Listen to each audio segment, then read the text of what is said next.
I've put a little presentation together which is titled Study Hacks, to try and help you when you're coming up to your revision period for the mock exams and hopefully for the real exams. Although I've called it Study Hacks, there's no shortcut, unfortunately. We've all been through it, we've all done exams, we've all had to revise hard for those exams, and you never really know what your method is, what works for you, until you've gone through these set of exams and gone through this process in terms of revision. What works for one person doesn't quite work for another person, and so I've tried to include as many different study hacks as I possibly can, and hopefully if you try out a few of these, you'll find something that sticks and works during this mock exam period, and then in the real exam you'll be sorted, you'll know what works. Okay, so the idea is that by the end of the session you'll have some idea of what you could do, how you could be more effective, and most importantly what the research says, which suggests what is best for people to revise and learn. Okay, so the first thing to do right now, if you haven't already, is to ensure that you have the time to plan. It seems a bit silly, but unless you plan where you're going to revise, what resources you're going to need, you will waste an awful lot of time in your revision. Nobody wants to sit down and revise, full stop. However, if in your study plan you say that you're going to revise French for 45 minutes, and yet for the first 10 minutes you're trying to find your French book, your vocab book, your highlighters, your sticky labels, find somewhere to move your desk period, by the time you sit down and actually revise, you have no time at all. And if you don't have the resources available to you, you're suddenly putting barriers in your way. The idea is that you know that you've got revision coming up. What you've got to do is make sure that you prepare the space and time and resources that you actually need to revise. So space-wise, what do we need? So you need to organise yourself a revision timetable so that you know what subjects you're going to be revising. And the idea is that you will be revising multiple subjects in each of the days. You need to make sure that you revise multiple subjects, because there is a trick with our short-term and long-term memory that if you do lots of little bits of different subjects, you're stretching and asking your brain to work better, flicking from one subject to another. There is a trick called the spaced and interleaved revision model. So like you can see from the diagram just down there, topic 1, 2, 3 and 4 could represent different subjects. And if you look at the colours of those, so it might be maths, French, English, history, you can see that you could do a big massive block on Monday of maths, and on the Tuesday and on the Wednesday and on the Thursday do different subjects. But what's better is if on the Monday you actually do a little bit of each of the subjects in the same amount of time, then on the Tuesday do a little bit of each of the subjects, the same on the Wednesday, same on the Thursday, then it means that you have got the same amount covered within that period of the 4 days, but you've asked your brain to work a little bit harder in terms of recall. You've worked your short-term memory as well as your long-term memory. And it means also that you don't get revision fatigue. So by the end of about 40 minutes of revising a certain subject, what you might find is that your brain starts switching off. You start daydreaming about other things. You're not really concentrating on the revision that you're doing. As soon as you put it away and you open up a new, fresh topic, new subject, you're having to really think, all right, what is it that I'm looking at here? What does that relate to? And get your mind into a new subject. And therefore, you become more effective at revising. So the idea is that you are doing more subjects, but for a shorter period of times in a slot, rather than doing long, lengthy revision. Okay, study space. Study space is really, really important, and there is a lot of revision, there's a lot of evidence out there suggesting what it is that you need. So the first one, which is really simple, is no distractions. Everyone knows if you've got a phone and it's at the side of your revision and there's a little notification on there that however experienced you are revising, you're going to look at that and want to answer it. I'm exactly the same. Give me any sort of distraction and I'm there. If you've got your phone near you, you're not going to concentrate. If you're a gamer and you've got a console near you, it's too much to leave it to one side. You're going to end up going on it. I'll just do one little game of FIFA, becomes 3, becomes 4, and you do no revision. Ideally, wherever you're doing your revision is your revision zone. Google use this in their buildings. Actually, they have areas for work and areas to converse with colleagues, and so that when they go into their work environment and their work desk or table, they are totally focused. Nobody interrupts them. They know that you don't interrupt people while they're in that space. And then if you go into the social area, then you're talking to one another. Make sure that you're in a comfortable ergonomic chair. It seems really simple and maybe a little bit silly, but actually, if I'm going to sit somewhere and I'm going to revise, and I'm going to revise for a period of time, if I'm uncomfortable, I'm going to get up and move around. Now, again, I'm one of those people that I hate marking. My group, I'm sorry, I hate marking. So if I'm really not going to be doing much marking, I automatically lay on my bed of a weekend and I start marking my books. And I know that I'll get to about 3 books and my back will suddenly become uncomfortable, and I'll get up and I'll move around and I'll go make a cup of tea and I'll get distracted and I'll go do something else. I actually know if I need to get my marking done, if I need to get something back from my group, I need to sit up my table and I need to sit in a chair and I need to mark, and I'll get it all hammered out nice and quickly instead of being uncomfortable and wasting time by getting up. So a comfortable ergonomic chair. A desk, you need something hard, not a bed. It doesn't work, trust me. You need your textbooks, your revision guides, your exercise books, all organised and available. It might be that you've got some sort of lever arch file to one side of your desk with everything that you can just grab out of. That might include past papers already printed off, as opposed to getting sucked into AQA's website of trying to find things, or the learning zone. Get it already printed off so it's all to hand. And remember, you can print these things at school. You don't have to be costing your parents and adults at home an absolute fortune in printing. If you are somebody that likes to use post-it notes to summarise or flashcards, then have those out ready. Have your pen pots, your pencil cases ready to hand at your desk, your highlighters. If you need calculators to hand for science and maths revision. The other thing is good lighting. It's good to be sat near a window. Now, I get hugely distracted by windows, so I need to ensure that I am personally near a window that gives me good lighting, fresh air, so that I can keep awake, but something that's not in the distance outside that's going to distract me. And that might be as simple as being near a window, but just maybe having your study program blue tacked to your window, for example. Water's also really important, and I'll come on to water and hydration and diet a little bit later. Optional ideas that I've found worked with my groups in the past. You've now got a whiteboard and a board pen. Using that is a massive revision tool. I do lots of things called mind dumps, where you just try and recall as much information as you possibly can about a topic.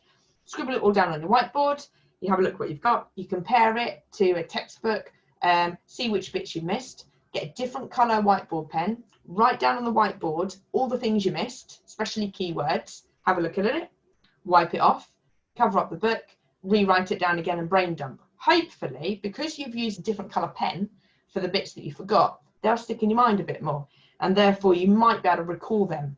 You do the same. You have a quick check, which bits didn't you recall, double check against your revision guides, wipe it off, redump again.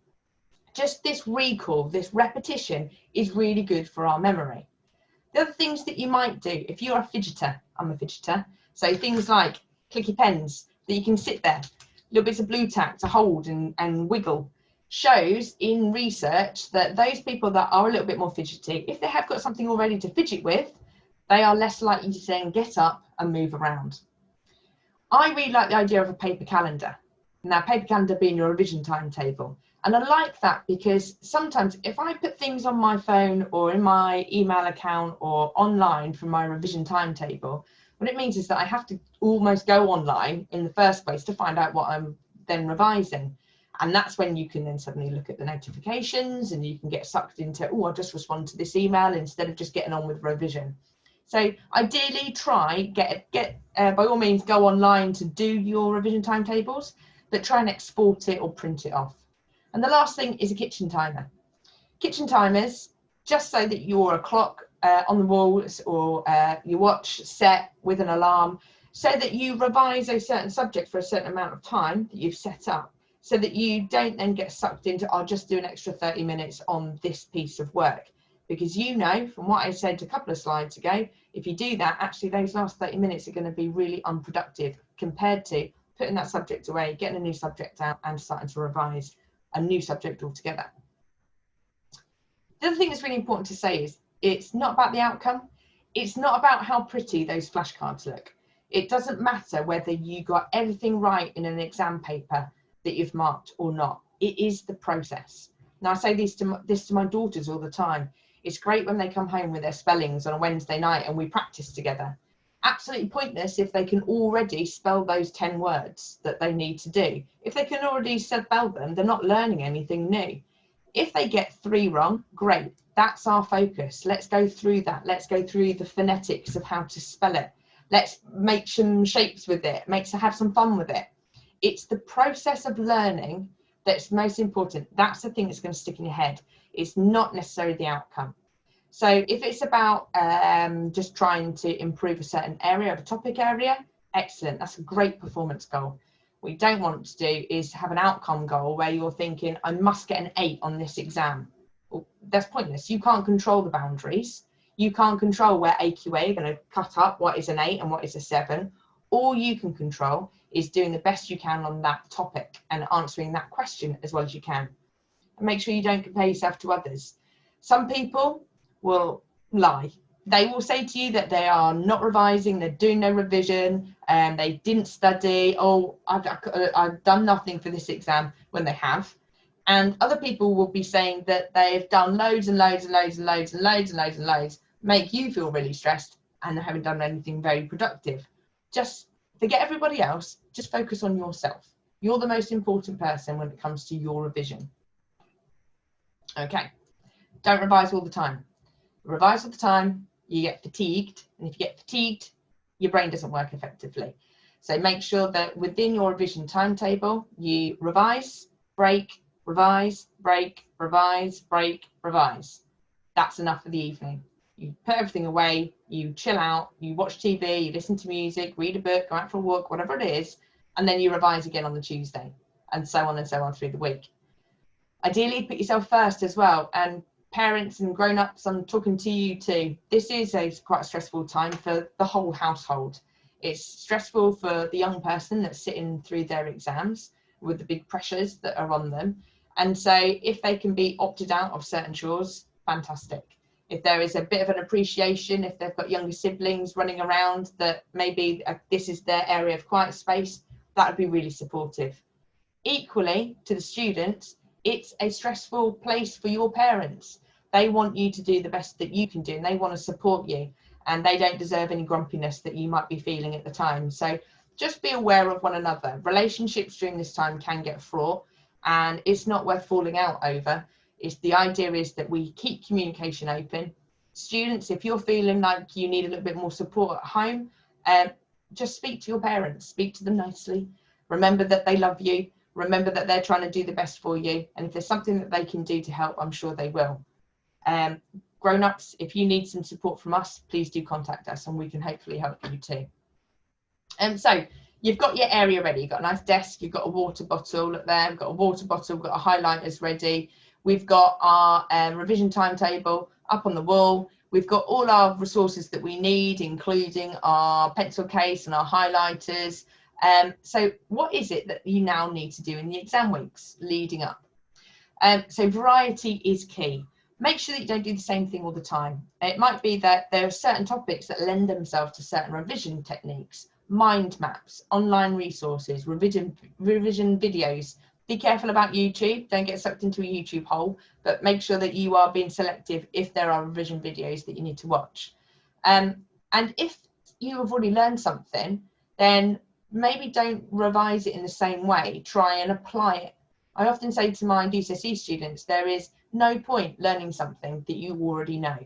The best thing to do is to find something that you don't know, something that you find more challenging, and revise that topic. I often say to my group, what is the worst question that could come up in the exam? That's the thing that you revise. Although really, if we think about it, that's probably the thing that we put off doing. Everybody always revises a stack of revision flashcards from the beginning, from the top, and works their way down.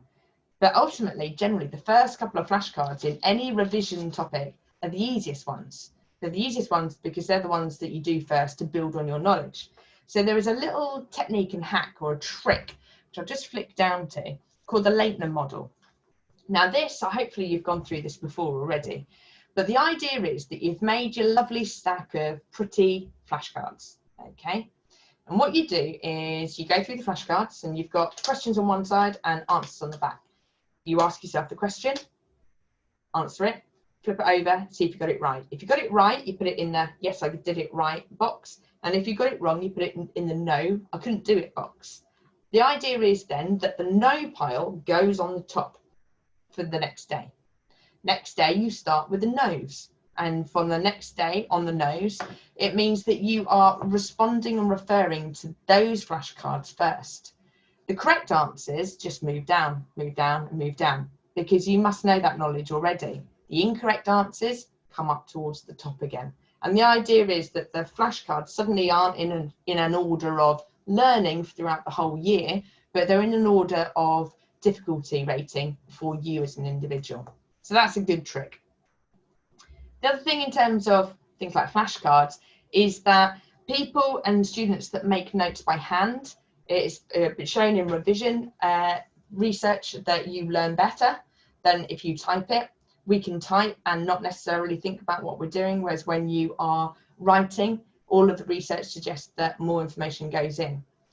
The other thing to do is do not copy from a revision guide or a textbook. Instead, read maybe a revision guide paragraph and try and summarize it in your own way.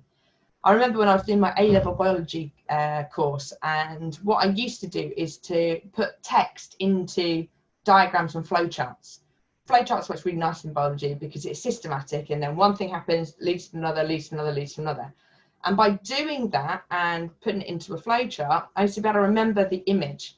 And I would remember the image and know that I had missed something out. I knew in my image that there was something there. What was it that was there? It began with a C. And the more I practiced and recalled it, I'd then end up being able to rewrite down my whole flow diagram, almost word perfectly to the paragraph, because I had condensed it and learned it my own way. Reading out loud is also really important, not just for things like languages, but if you can say it, you can write it. That's the reason why in class we'll often do lots of think, pair, shares. We will try and get you to think about it first, talk it to the person beside you to get more ideas, and share it out loud. It's why a lot of teachers will get you to talk through a plan before you write it down, because by vocalizing your ideas and talking it through, you are more likely to commit it to memory. You'll often hear your own voice and hear how you said things to make you, to help you in terms of how to spell things.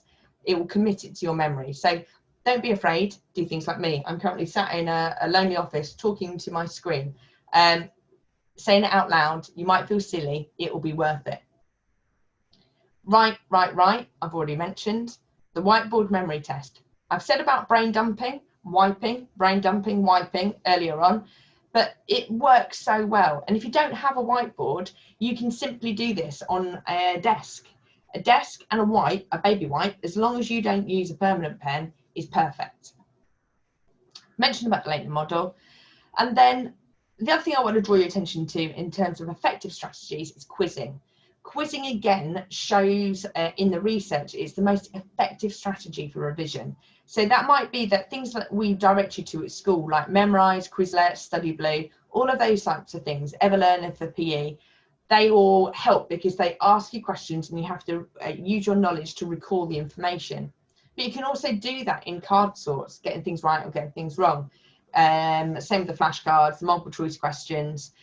The best thing to do that I've found is do practice exam questions.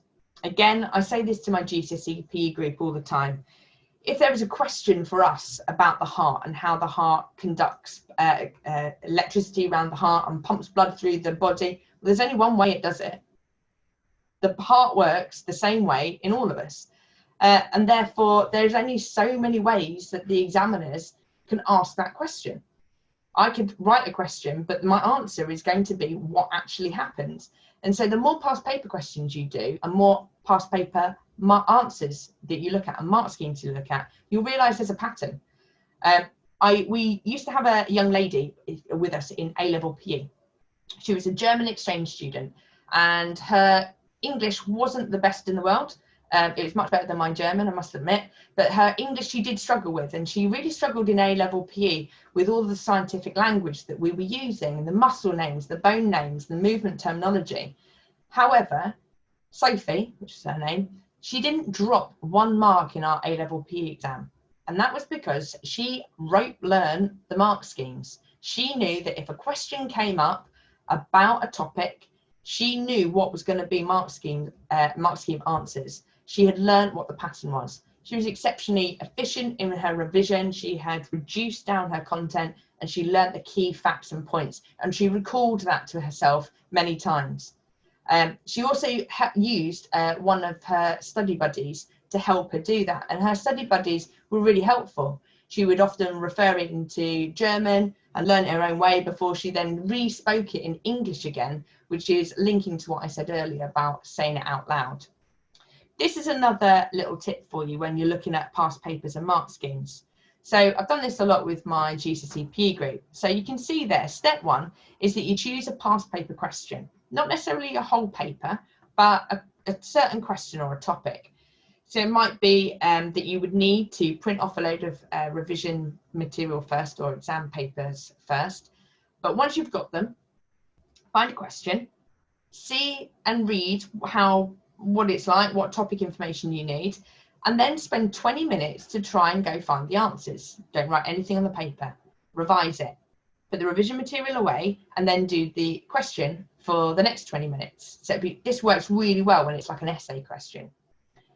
Set a timer, have a go at the answer, and then step 4, see if you can then mark your answer against the past paper mark scheme. If you've got everything right, superb, move on. If there's anything that you've got wrong in your feedback, then go back to almost step 2 and revise and have a look at that content again, and then edit it in your mark scheme. This is really an efficient way of revising. It's not always needed to do a whole paper. Just choosing one specific topic, revising that topic, because like we said, a lot of the past paper mark schemes are very similar.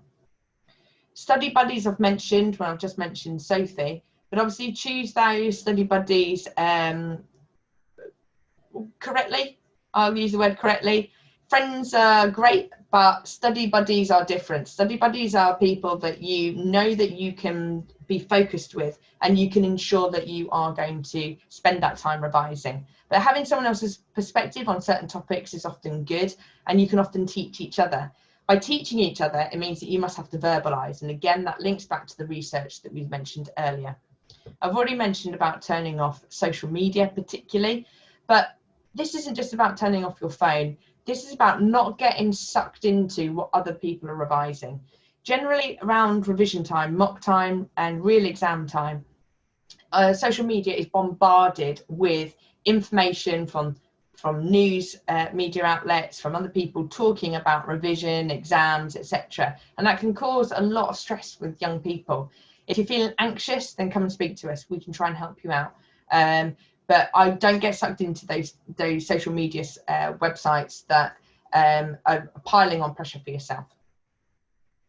Okay, I said about taking regular study breaks, make it active. So get outside, get some fresh air, walk around the garden, but also be quite dedicated to ensure that you're going to go back up to your room or wherever it is, your area, to go back and revise. So get back studying and after your little switch off and back to work. Reward yourself. It's a tough old slog when you're revising. So whatever it is for you that gives you a little, yep, this is what I'm going to do. It might be that you go, do you know what? On that Friday night, I'm not going to revise. I'm going to go to the cinema, or I'm going to stream a film, or I'm going to go see some friends, or I'm just going to watch some telly or binge watch Netflix, whatever it is, just to give yourself a little bit of a break. Reward yourself. It's important. You deserve it if you've worked hard. Look after your body. During this revision period, a lot of people stop their exercise because they think that, well, I won't go to football training because I'll use that time to revise. I can see the logic, but actually going to do a little bit of exercise and planning that within your revision means that you can do both. And the exercise means that you'll get endorphins around your pumped around your body, You'll feel healthier and happier. You'll see friends, you'll get outside with nature. You can calm yourself down through this exam stress, and you can just keep a check of yourself. So still doing exercise is really positive. Making sure you sleep enough as well. I looked at this little table down here. If you're 15 years old, you should have 9 hours sleep a day. That's what the recommendation is. And I wonder how many of you get a full 9 hours sleep, or do you spend a lot of time up playing FIFA on social media quite late at night and then struggle to get up in the morning? So 9 hours sleep, try and aim for that. And that brings us on to what we're putting in our body. Oily fish, I love oily fish, but not everyone does. But things like salmon and sardines and mackerel, peanut butter, eggs, they're all really good for developing brain matter. All of these things are going to be positive for you, making you feel good and happy and helping you with your mental cognition. The same with vegetables and fruits. Water is key. Water and hydration ensures that you can revisit information and work hard. If it's all about marginal gains, if you've got a headache, then you're not going to revise. It's going to be a waste of time. Dehydration is going to lead to headache. If you don't have water in your system, your brain shrinks. If your brain has shrunk, then it's going to be able to take in less information and concentration. So hydration is definitely key, which is why we keep going on about having water on your desks. And lastly from me, on the big day, check you've had a breakfast. Make sure you've had a breakfast. The last thing you want is to be sat in the exam hall and your tummy is gurgling, because it's going to put you off. Make sure that you know where your exam is being held. Are you in the gym? Are you in the main hall? Are you in the conference centre? Are you in a small room? Make sure that you know where you're going to be, what time it starts, and make sure you're there a little bit earlier. So if your exam starts at 8:50, be there at 8:45, lined up ready, just in case anything's been moved. Sometimes the weather goes against us and it hammers down our brain, and we have to make a last minute decision about moving where you're lining up into a drier area. Well, you need to be there to hear that information. You don't want to feel panicked turning up and suddenly you don't know where the exam students all are. Remember the exam rules. Sometimes just out of sheer tiredness, students leave things in their pockets. We always prompt you, but try not to be in that panic situation. Make sure you've got nothing in your pockets, nothing written on your hands, that you're going in with water, but there's no wrapper around it. Make sure that you've got a tissue so that you can wipe your nose if you need to, rather than that annoying sniff that can get on your nerves while you're trying to do your exam. Make sure you've had plenty of time to go to the loo beforehand. You know where the bag drop room is. All of these things just means that you're controlling what you can control. And if you can control what you can control, you can keep your anxiety levels lower. Breathe slowly and deeply while you wait for the exam to start. When you go in the exam, before you read any question, make sure that you take a breath. Read an exam question, read it through again. Make sure that you read it correctly so that you then answer the right amount of questions. And if at any point you are unsure, you stick your hand up and you make sure that you ask those invigilators that are in that room. Okay, well, I hope that some of what I've said will stick with you and resonate with you. I hope some of what I've said you will take away and go, I'll just try that little thing out. And know that my door is always open up in the languages corridor, where you can knock on it and we can sit together and have a look at any revision requirements that you need. Obviously use your tutors as well, and anyone here at school. We want to help you get the best results you can possibly get. Take it seriously, because it's your future. Okay, nice to see you all. Bye-bye.